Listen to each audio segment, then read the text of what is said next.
Fellow sub fives and normies, how do we ascend?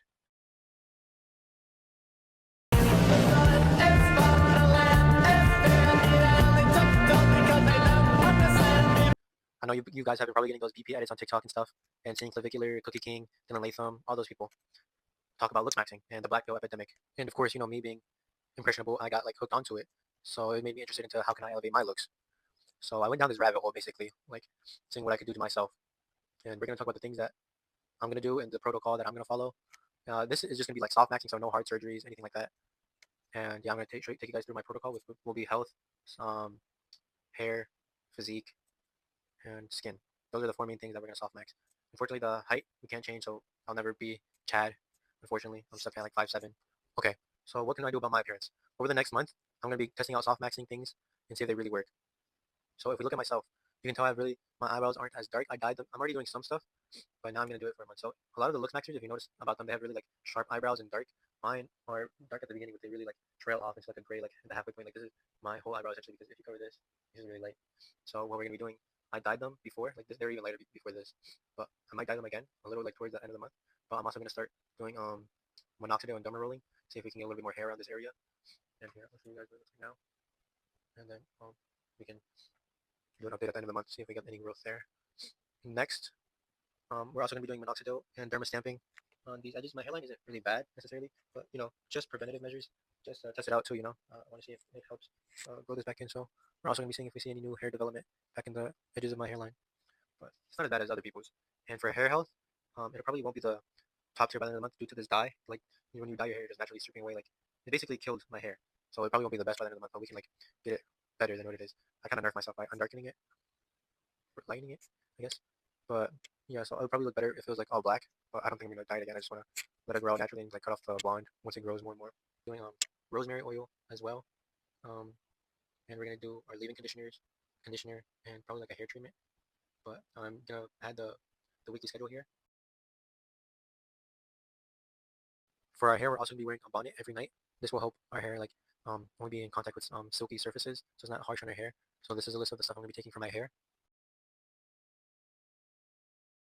Now I don't know if you guys can tell in the this angle, but I have a lot of asymmetry in my face.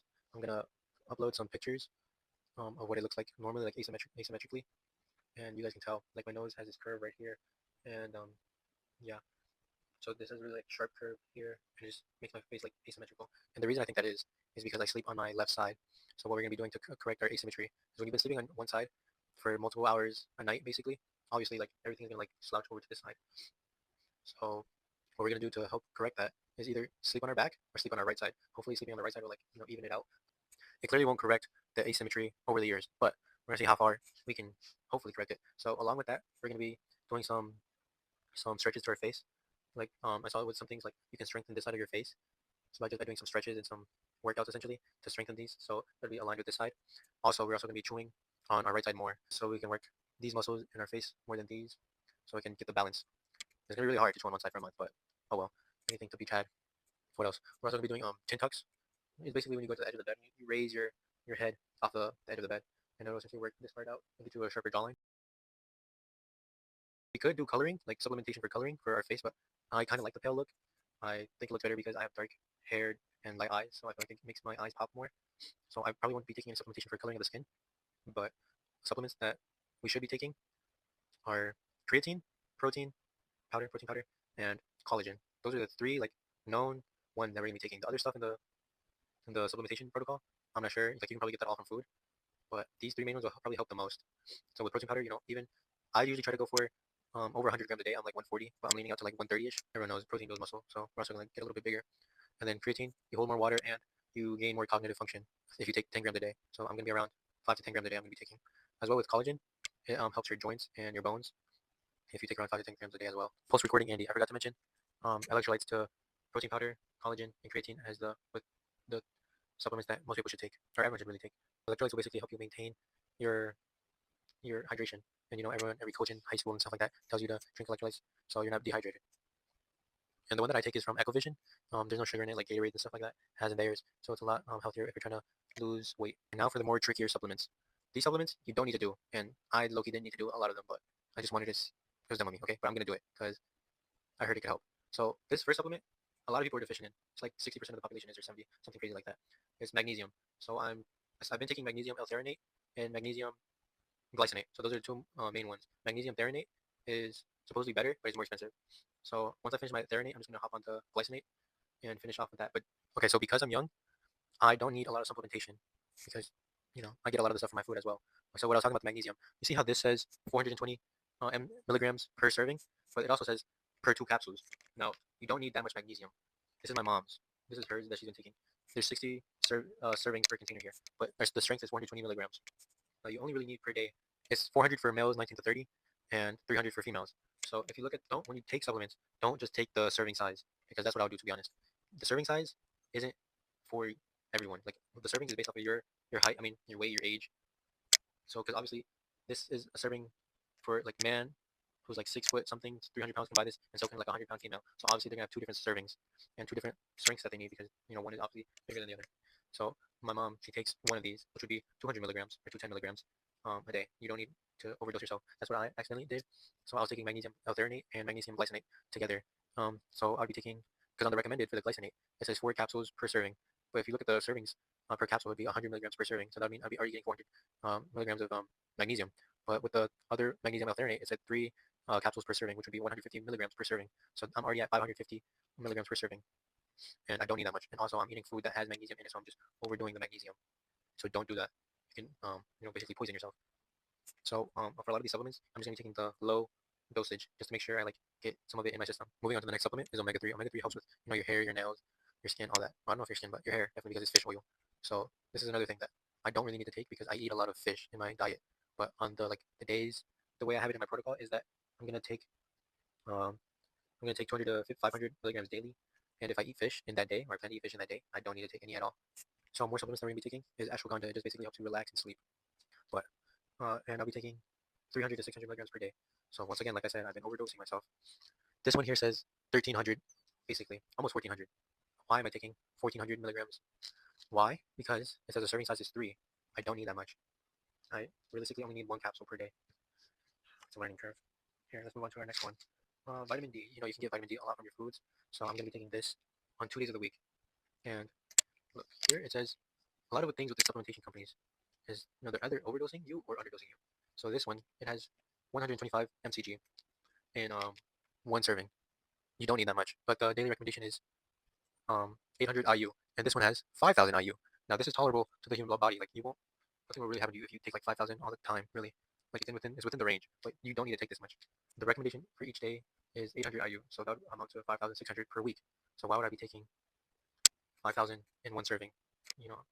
So what I had to do essentially is get one of these little pills and break it in half. So I'm taking literally half of this twice a week. Or yeah.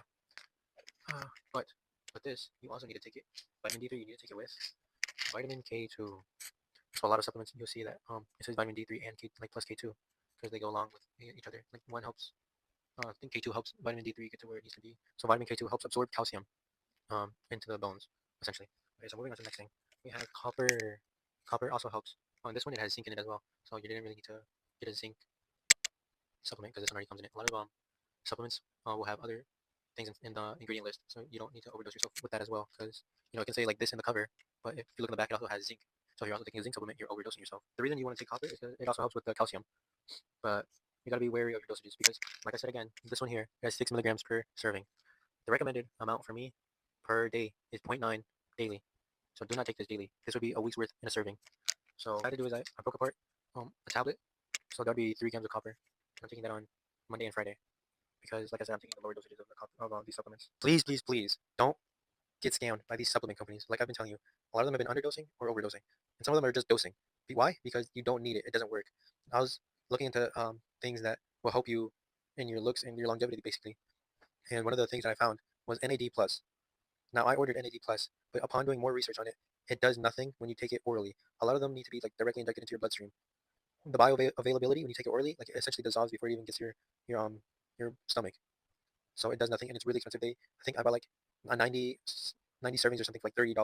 When it does actually nothing, like I could be taking like a sugar packet. This is a list of the stuff I'm gonna be taking, for my supplements. Okay, moving on to skin. There is a major ton of things to take for your skin. And this is basically one of the main things I'm going to be trying to do by the end of this month is get glass-like skin. Now, my skin isn't that bad, but as you can see, there's some discoloration in this under area eye part, along with some wrinkles. So I'm going to be trying to fix that. This is what my skin looks like. As you guys can see, I was just telling you, the under eyes and things like that is definitely what needs work. So my skincare, topical vitamin C on our skin will help the skin maintain our hydration. Sunscreen to protect from the sun daily. Hyaluronic acid, or hyaluronic acid. Sorry, I'm reading off the list. I just 4 days a week. Retinol once per week. Um, niacinamide 4 days per week. Beef tallow once or twice a week. Eye cream every other day to help with the puffiness. And value flean every other day with the eye cream, so it's like more pumping, gets rid of these wrinkles. And for skin, you also want to change your pillow cover once a week, so you're not sleeping on dead skin and stuff. You also want to have kojic acid in your skincare. It basically helps with discoloration, so that's what I'm going to be doing for the under eyes as well.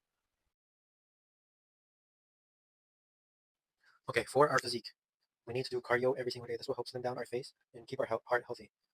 What else?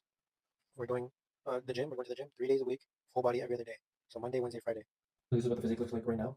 We're gonna see, obviously, since we're softmaxxing, we can't add a whole bunch of like muscle and stuff. So what I'm gonna do is I'm gonna hop on a schedule, because what I've been doing is I've been just doing whatever I want at the gym, and I know that scheduling helps with muscle growth. So we're gonna find a schedule and we're gonna stick to it for the month as well to see how far we can elevate ourselves. So what we're gonna do now is, it's currently 2 p.m. but I haven't even eaten breakfast yet. But we're gonna weigh ourselves. 142.8. So we're gonna see if we can get that down a little. I don't expect much, but maybe we can hit 130s. There isn't that much more to lose because I've already been like walking, doing cardio every day. So yeah. We'll see what improvements we can make over this next month. Okay, I know I didn't do the best at explaining all this, but hopefully in practice, when I show you guys, it'll be a lot simpler to understand, and we see results. So hopefully the images help you guys understand what I'm gonna be doing over this next month. I'm gonna get my blood work done on November 5th, so we can see if I'm overdosing myself and what I need more of or less of. And yeah, I'll see you guys in a month when I'm hopefully elevated and ascended. Bye bye.